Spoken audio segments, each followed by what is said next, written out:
Pokémon is about to become the next big thing in 2026. And if you're not paying attention, you're going to miss one of the biggest opportunities of the decade.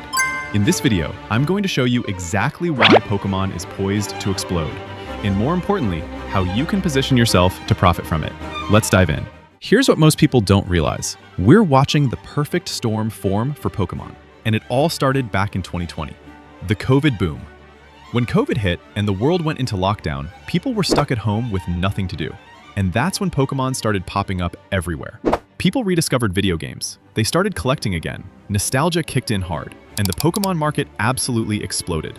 Sealed product that was sitting on shelves suddenly became impossible to find. Prices doubled, tripled, even 10 times in some cases. But here's the thing, that wasn't just a random spike. It was the beginning of something much bigger. The new generation enters. After the NFT boom and bust, a new generation of collectors and investors started looking for somewhere to park their money. And they found Pokémon. Why? Because unlike NFTs, Pokémon cards are tangible, established, almost 30 years of history, nostalgic, emotional connection, scarce, print runs are limited. So money started flowing in. Not hype money, real money, smart money.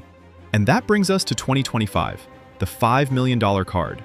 If you haven't heard about this, pay attention. Logan Paul, internet celebrity, wrestler, founder of Prime, just made one of the biggest Pokémon moves in history. He traded his PSA 9 Pikachu Illustrator, plus a few $1 million in cash for a PSA 10 version of the same card. And now, he's auctioning it. The current bid? Over $5 million. And there's still 30 days left in the auction. Why this matters? This isn't just about one card. This is the rarest card in the entire world. The most valuable Pokemon card in the entire hobby. The holy grail right here. See, when I first started in Pokemon, like most curious collectors, I looked up the most expensive Pokemon card. And this was it, the Pikachu Illustrator. This is about mainstream attention. Logan Paul has millions of followers. He's bringing Pokemon to audiences that would never have considered it as an investment. And when mainstream attention meets scarcity, prices go parabolic. We saw it with sneakers. We saw it with NFTs. We're about to see it with Pokemon. But there's one more catalyst that's about to pour gasoline on this fire. 2026, Pokemon's 30th anniversary. Next year, Pokemon celebrates its 30th anniversary. And if you know anything about anniversaries in the collectibles world, you know what that means. Special sets, limited releases, major events, media coverage, nostalgia overload. The Pokemon Company is going to go all out, and collectors, investors, and fans are going to show up in force. This is the year everyone's been waiting for. So we have post-COVID momentum still building, Logan Paul bringing mainstream attention, the 30th anniversary creating hype and demand, the perfect storm. Here's the reality. Not everyone who buys Pokemon cards is going to make money. In fact, most won't. Why? Because they don't understand the fundamentals of what to buy. So let me keep this simple and give you the strategy that actually works. What to buy, the fundamentals. If you want to invest in Pokemon and see long-term gains, focus on two things. 1. Booster boxes. Sealed booster boxes are the gold standard for Pokemon investing. Why? They contain multiple packs. They're sealed from the factory. They become scarce over time. They hold nostalgia and value. 2. Elite trainer boxes. ETBs are the second best option. They're more accessible, easier to store, and still hold strong value over time.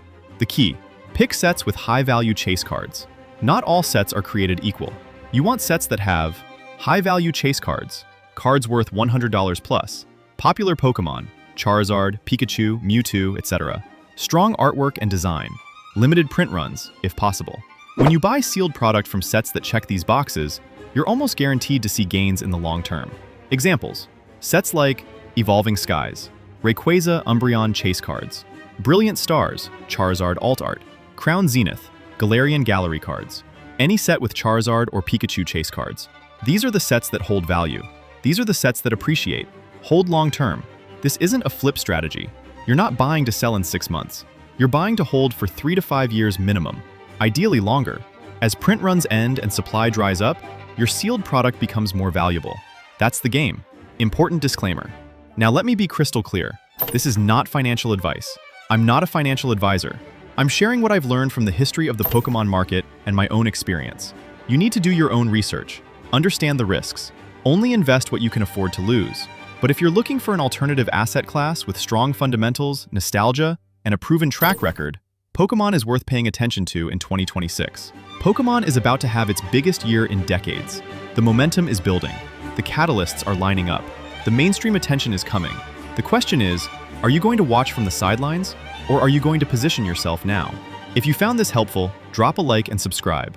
I'll be covering more Pokemon investment content as we head into 2026. See you in the next one.